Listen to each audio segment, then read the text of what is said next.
So at the table, she was here with her fiance, and I was sitting here. She was sitting here, the respondent. My son was sitting here. The fiance was sitting there, and the toxic friend was sitting there. The niece was sitting here. The other niece was sitting here. They're twins. Her boyfriend, and then the brother. Actually, her brother was on that side, and the nieces were here. But I don't really have a lot of respect for this individual, because this individual, how they talk to each other is like, "Hey, bitch, bitch, what's up, bitch? This bitch," and it's they do it like right in front of my son.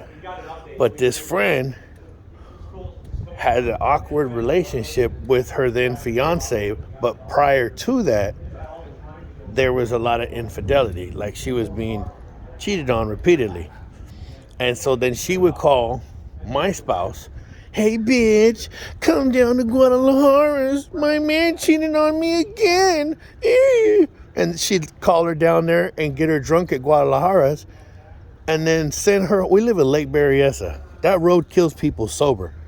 But yet she would sit there and have no reservations, no second thought of boo-hooing about her problems at Guadalajara and getting my spouse, who has 2 DUIs, and the mother of my son, who, if she crashed into a tree, we had to bury his mom.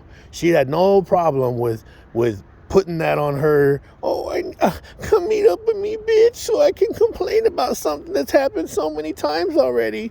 And then my spouse will show up at the house drunk, having driven from Guadalajara, which ain't far from Guadalajara restaurant, which ain't far from here, all the way to our house in Lake Berryessa. You can just smell the alcohol radiating off of it.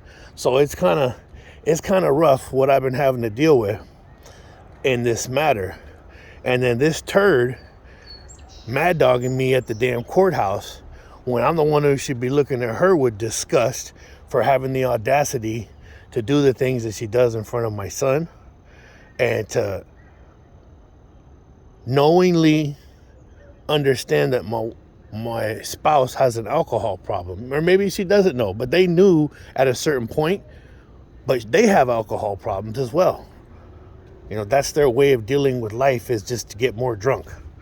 And they have these little parties where they meet up to get drunk, and then their kids, they let their kids play, so they have the opportunity to come get drunk.